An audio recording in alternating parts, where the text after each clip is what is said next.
शहरामध्ये अवैध दारूच्या धंद्यामुळे दारू प्याल्यामध्ये त्याच्यामध्ये विषबाधा आल्यामुळं त्या ठिकाणी 5 जण या ठिकाणी मृत्यूमुखी पडलेले आहे. निश्चितच गेल्या अनेक वर्षापासून हडपसर परिसरामध्ये हे अवैध दारूचे धंदे आणि याला पाठिंबा कुणाचा, कारण अनेक वेळा वेगवेगळ्या पक्षाच्या लोकांनी आंदोलन करून सुद्धा निवेदन देऊन सुद्धा अवैध दारूधंदे या ठिकाणी बंद झालेले नाही. निश्चितच या ठिकाणी ज्या घटना घडतात अतिशय चुकीच्या प्रकारच्या घटना हडपसर परिसरामध्ये घडलेल्या आहे.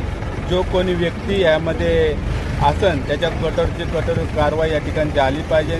योगेश म्हणून जो कोण व्यक्ती आहे तो आता पोलिसांना शरणागत आलेला आहे.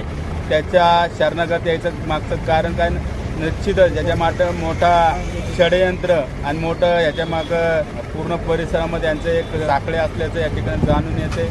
निश्चितच पोलिसांनी लवकरात लवकर हे सगळे धंदे या ठिकाणी बंद केले पाहिजेत. ते शासन त्याचबरोबर उत्पादन शुल्कचे काही अधिकारी असतात त्यांना आम्ही या ठिकाणी जावे विचारणार. नाना, पुणे शहरामध्ये मोठ्या प्रमाणामध्ये गुन्हेगारी वाढत आहे, अवैध धंद्यांचा सुळसुळाट वाढत आहे.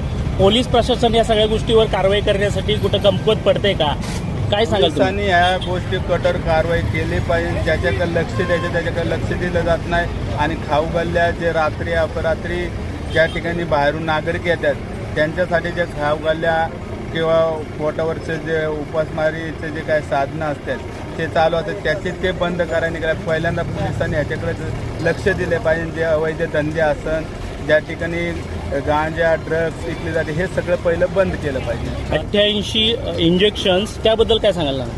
हडपसर मतदारसंघामध्ये जिममध्ये जे काही इंग्लिशन मला वाटतं हडपसर मतदारसंघामध्ये म्हणजे हडपसर परिसरामध्ये आपण बरेचसे प्रकार त्या ठिकाणी घडत आहे. याच्याकडे पोलिसांनी जातीने लक्ष या ठिकाणी दिलं पाहिजे. या सर्व गोष्टी आम्ही आमच्या शिवसेना पक्षाचे मुख्य नेते आदरणीय एकनाथ शिंदे साहेब यांच्या कानावर घालणारे आणि इथले जे पोलीस आयुक्त आहे त्यांनाही लवकरात लवकर या ठिकाणी निवेदन दिलं जाईल.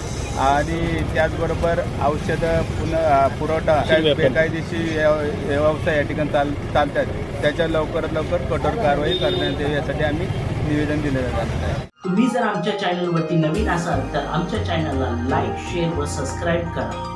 तसंच बेल आयकॉनचं बटन दाबून कमेंट करायला मात्र विसरू नका, कारण बातमी तुमची, साथ आमची. आपल्या हक्काचं चॅनल